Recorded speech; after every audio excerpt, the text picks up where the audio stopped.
سلمان صاحب، سب سے پہلے تو مجھے بتائیے کتنی جاندار تقریر تھی اور جتنے موضوعات کا احاطہ کیا وزیر اعظم نے، ان سب پر بات کی. یہی بات کرنی چاہیے تھی یا کہیں کچھ مس تو نہیں ہو گیا؟ میرا خیال وہ ایشوز کے حوالے سے یکسو تھے، سنجیدہ تھے اور بڑے جرات مندانہ اور حقیقت پسندانہ انداز میں جو برننگ ایشوز تھے اس پہ انہوں نے بات کی. پہلگام واقعے کا جب انہوں نے ذکر کیا تو انہوں نے کہا کہ ہماری حکمت عملی تو دفاعی تھی اور اس کو یہ خب تھا کہ پاکستان پر جارحیت مسلط کریں گے اور ہم نے ایک ایسا اسے لیسن دیا ہے جو ہمیشہ یاد رکھا جائے گا. حق دفاع استعمال اور دیکھیں وہ دفاعی حکمت عملی کا جواب بات ہے کہ انہوں نے جو بھارت کا خاص طور پہ دہشت گردی کے حوالے سے ذکر کیا کہ اس خطے کے اندر جو صورتحال بن رہی ہے، انہوں نے فتنہ ہندوستان کا ذکر کیا، جعفر ایکسپریس کی بات کی، فتنۃ الخوارج کا ذکر کیا. دہشت گردی کے حوالے سے دیکھیں پاکستان نے ایک تاریخ ساز قربانیاں دی ہیں اور اسی خطے کے اندر ایک طرف پاکستان قربانیوں کی تاریخ رقم کر رہا ہے اور دوسری طرف بھارت جو ہے خطے کو غیر مستحکم کرنے کے لیے ایک جارحیت مسلط کرنے کی کوشش کر رہا تھا. لیکن میرا خیال ہے سب سے اہم بات یہ کہ انہوں نے سب سے پہلے اپنی تقریر کا آغاز قرآنی آیات سے کیا. میں سمجھتا ہوں کہ یہ ان کا ایک ایسا جسر تھا، یہ تو عالم اسلام کی آواز تھی. اور پھر غزہ کا جس طرح انہوں نے ذکر کیا اور اسرائیل کی مذمت کی، فلسطین کے ساتھ یکجہتی کا اظہار کیا، اور یہ ایسے ایشوز ہیں جس پہ میں سمجھتا ہوں کہ یہ ایک بہترین پلیٹ فارم تھا. اور مجھے یاد پڑتا ہے کہ گزشتہ سال آپ کو یاد ہوگا کہ نیتن یاہو کی سپیچ اس کے بعد تھی اور پرائم منسٹر نے ان کے سامنے بیٹھ کے جو کچھ ان کا جو مکروہ اور شرمناک چہرہ تھا دنیا کو دکھایا اور کہا، دنیا کو جھنجھوڑا کہ یہ جو غزہ کے بچوں کے ساتھ ان کی چیخیں اور آہیں آ رہی ہیں، کیا آپ کا ضمیر جو ہے وہ جاگ نہیں رہا؟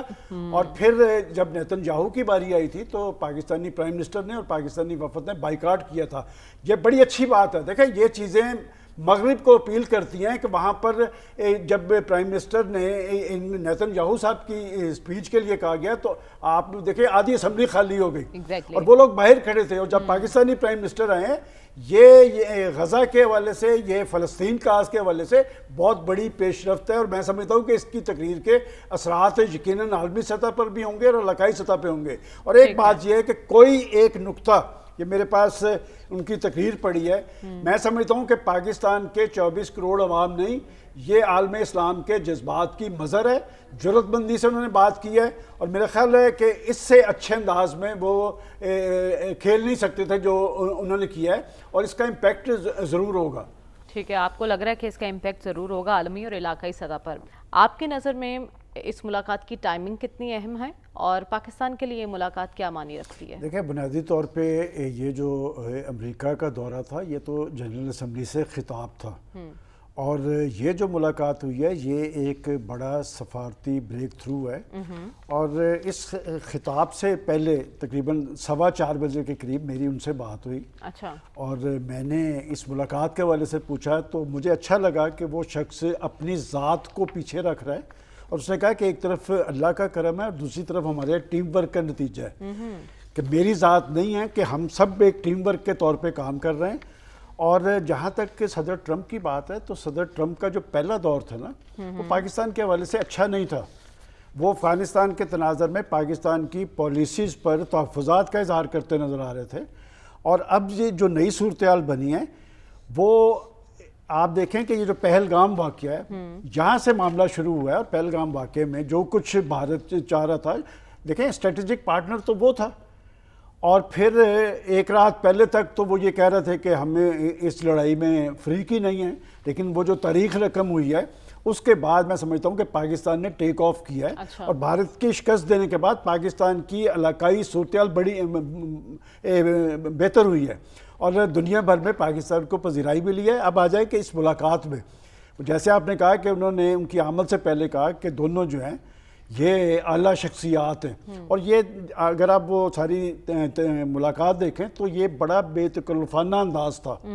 اور اس کے اندر جیسے آپ نے کہا کہ کون سے ایشوز ہیں، یہ اس کی ٹائمنگ بڑی امپورٹنٹ ہے. لیکن سلمان صاحب اتنی غیر معمولی پذیرائی کیوں مل رہی ہے پاکستان کو؟ اس لیے مل رہی ہے بڑی بات یہ ہے کہ بعض اقدامات، سیاسی تاریخ یہ بتاتی ہے کہ بعض اقدامات مطلب مودی کے ساتھ یہ سب کچھ کیوں ہو رہا ہے کہ مودی نے کیا یہ سوچا ہوا تھا کہ اس کے ساتھ یہ ہونا ہے. اور میں سمجھتا ہوں کہ پاکستان نے ایک ذمہ دارانہ طرز عمل اختیار کیا ہے کہ جب وہ انہوں نے پاکستان پہ الزام تراشی شروع کی تو پاکستان نے کہا کہ ہم آپ اس کی تحقیقات کروائیں، ہم اصل فکرہ یہ تھا جہاں سے میں سمجھتا ہوں کہ آپ نے ٹیک آف کیا ہے کہ دنیا بھر نے دیکھا ہے، خود